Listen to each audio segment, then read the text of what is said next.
ಅತ್ಯಂತ ದಕ್ಷರಾಗಿ ಹಲವಾರು ವರ್ಷಗಳ ಕಾಲ ಸೇವೆಯನ್ನು ಸಲ್ಲಿಸಿ ನಮ್ಮ ಸರಿಪಂಥದ ಸೇವೆಯಲ್ಲಿ ಈ ವಯಸ್ಸಿನಲ್ಲಿಯೂ ಕೂಡ ಅವರು ಸತತವಾಗಿ ಪರಿಶ್ರಮ ಮಾಡ್ತಾ ನಮ್ಮೆಲ್ಲರಿಗೆ ಎರಡು ಮಾತುಗಳನ್ನು ಹೇಳುವ ಮೂಲಕ ಅಚ್ಚರಿ ಮೂಡಿಸಿದ್ದಾರೆ. ಅವರಿಗೆ ಎಲ್ಲರ ಪರವಾಗಿ ನಾನು ತುಂಬ ಹೃದಯದ ಧನ್ಯವಾದಗಳನ್ನು ಅರ್ಪಿಸ್ತಾ ಇದ್ದೀನಿ. ಕಾರ್ಯಕ್ರಮದಲ್ಲಿ ಸ್ವಲ್ಪ ಬದಲಾವಣೆ ಆಶೀರ್ವಚನ ಈಗ ನಮ್ಮ ಸಾನ್ನಿಧ್ಯವನ್ನು ವಹಿಸಿರ್ತಕ್ಕಂಥ 13ನೇ ಪಟ್ಟಾಧ್ಯಕ್ಷರಾದ ಸರ್ವಧರ್ಮ ಸಮನ್ವಯದ ಭಾವೈಕ್ಯತಾ ಪೀಠಾಧ್ಯಕ್ಷರಾದ ಶ್ರೀಮನ್ ಮಹಾರಾಜ ನಿರಂಜನ ಶ್ರೀ ಜಗದ್ಗುರು ಫಕೀರ ಸಿದ್ದರಾಮ ಮಹಾಸ್ವಾಮಿಗಳು, ಶ್ರೀ ಜಗದ್ಗುರು ಫಕೀರೇಶ್ವರ ಸಂಸ್ಥಾನ ಮಠ ಸುಕ್ಷೇತ್ರ ಸಿರಹಟ್ಟಿ ಇವರಿಂದ. ಆಮೇಲೆ ಉಳಿದ ಕಾರ್ಯಕ್ರಮಗಳು ತದನಂತರ ಜರುಗುತ್ತವೆ. ತಾವೆಲ್ಲರೂ ಶಾಂತಚಿತ್ತರಾಗಿ ಈ ಕಾರ್ಯಕ್ರಮದಲ್ಲಿ ಭಾಗಿಯಾಗಬೇಕಂತ ಹೇಳಿ ವಿನಂತಿ. ಈಗ ತಾನೇ ಬಿಡುಗಡೆ ಆಗಿರ್ತಕ್ಕಂಥ ಗ್ರಂಥವು ಹೊರಗಡೆ ಯಾರಾದರೂ ಖರೀದಿ ಮಾಡೋದಿದ್ದರೆ ಕಾರ್ಯಕ್ರಮದ ನಂತರ ಲಭ್ಯವಿರುತ್ತದೆ, ಅದನ್ನು ತಾವು ಪಡೆಯಬಹುದು. ಪರಮ ಜಗದ್ಗುರು ಫಕೀರ ಶ್ರೀಯೋಗಿಯನ್ನು ಹೃದಯದಲ್ಲಿ ಸ್ಮರಿಸಿಕೊಂಡು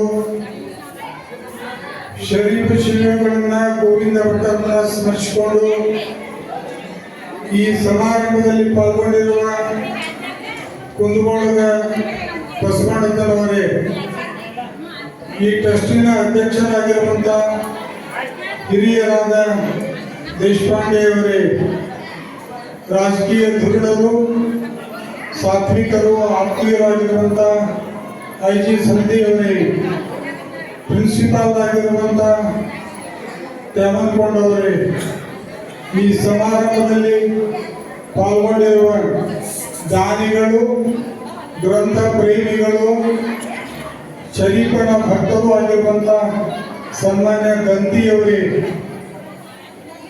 ಈ ಸಮಾರಂಭದಲ್ಲಿ ಪಾಲ್ಗೊಂಡಿರುವ ಮಹಾಜನರೇ, ಮಾತೆಯರೇ, ಶರೀಫ್ ಶಿವಯೋಗಿಯ ಜಯಂತಿಯ ಅಂಗವಾಗಿ ಇವತ್ತಿನ ದಿವಸ ಮೆರವಣಿಗೆ ಮಾಡುವುದರ ಮುಖಾಂತರ, ಕಾರ್ಯಕ್ರಮಗಳನ್ನು ನಡೆಸುವುದರ ಮುಖಾಂತರ ಶರೀಫ್ ಶಿವಯೋಗಿಗಳು ಬದುಕಿರುವ ಲೀಲೆಗಳನ್ನು, ಬರೆದಿರುವ ಗ್ರಂಥಗಳನ್ನು ಅವಲೋಕನ ಮಾಡೋದಕ್ಕೆ ಒಂದು ಒಳ್ಳೆಯ ಅವಕಾಶ.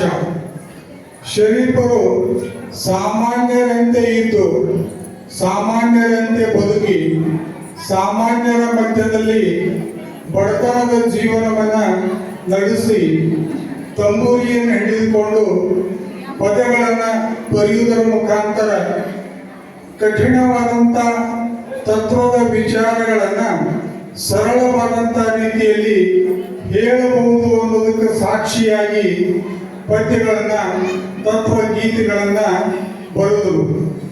ಇತ್ತೀಚೆಗಾಗಿ ಶರೀಫ್ ಶಿವಯೋಗಿಯ ಬಗ್ಗೆ ಅಧ್ಯಯನ ನಡೆದು ಪದ್ಯಗಳ ಸಂಗ್ರಹವಾಗಿ, ಆಮೇಲೆ ಈ ಕ್ಷೇತ್ರದ ಅಭಿವೃದ್ಧಿ ಸಲುವಾಗಿ ಸನ್ಮಾನ್ಯ ಬೊಮ್ಮಾಯಿಯವರು ಕೋಟ್ಯಾಂತರ ರೂಪಾಯಿ ಸರ್ಕಾರದ ಹಣವನ್ನು ವಿನಿಯೋಗ ಮಾಡಿ ಕ್ಷೇತ್ರಕ್ಕೆ ಒಂದು ಹೊಸ ಸ್ವರೂಪ ಕೊಡುವಂತ ಪವಿತ್ರ ಕಾರ್ಯವನ್ನು ಬೊಮ್ಮಾಯಿ ಸಾಹೇಬರು ಮಾಡಿದ್ದಾರೆ.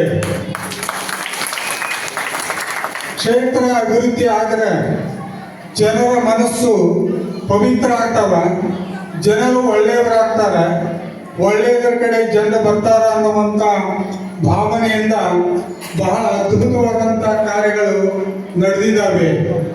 ಇಲ್ಲೊಂದು ಗ್ರಂಥ ಬಿಡುಗಡೆ ಆಯಿತು, ಪ್ರಭುದೇವರು ಮತ್ತು ಶರೀಫ್ ಶಿವಗಳು.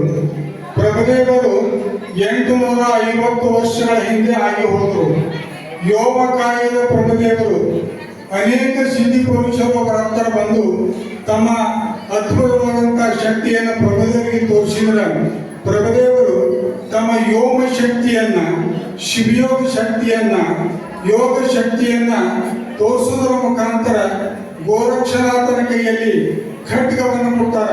ಪ್ರಭುದೇವರು ಅಲ್ಲ, ಪ್ರಭುದೇವರು ಗೋರಕ್ಷನ ಕೈಯಲ್ಲಿ ಖಡ್ಗವನ್ನು ಕೊಟ್ಟು ನನ್ನ ಮೈಯಲ್ಲಿ ಹೊಡಿ, ಖಡ್ಗದಿಂದ ಹೊಡಿ ಅಂತ ಹೇಳಿ ಪ್ರಭುದೇವರು ಹೇಳಿದರೆ ಗೋರಕ್ಷನಾಥ ಖಡ್ಗವನ್ನು ತೆಗೆದುಕೊಂಡು ಪ್ರಭುದೇವರು ಮೈ ಮೇಲೆ ಆಡಿಸಿದರೆ ಗಾಳಿಯಲ್ಲಿ ಖಡ್ಗವನ್ನು ಆಡಿಸಿದಂತೆ ಆಗಿತ್ತು.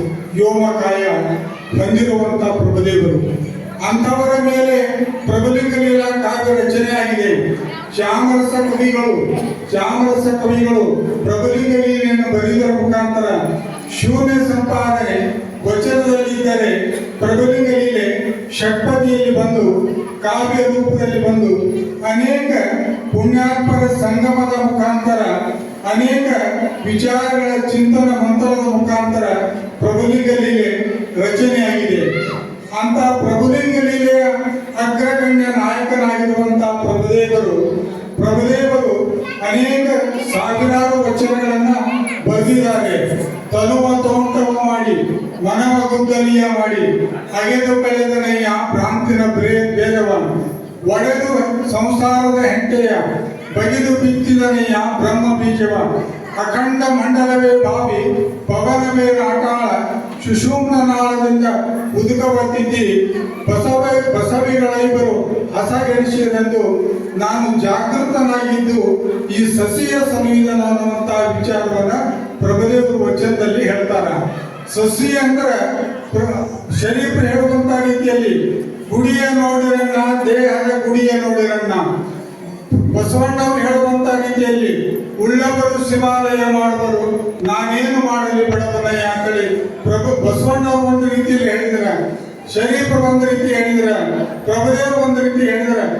ಎಲ್ಲ ಮಹಾತ್ಮರು ಹೇಳುವಂಥದ್ದು ಒಂದೇ, ನದಿಗಳು ಹಲವಾರು ರೀತಿಯಲ್ಲಿ ಹರಿದರೂ ಸಹಿತ ಒಂದು ಕೃಷ್ಣ ಇರಲಿ, ಒಂದು ಗಂಗಾ ಇರಲಿ, ಯಮುನಾ ಇರಲಿ, ತುಂಗಭದ್ರಾ ಇರಲಿ, ಯಾವುದೇ ನದಿ ಇದ್ರೂ ಸಹಿತ ಹರಿದು ಹೋಗಿ ಕೂಡುವುದು ಸಮುದ್ರನ. ಹಾಗೆ ಭಕ್ತರ ಮನಸ್ಸು ಹಲವಾರು ರೀತಿ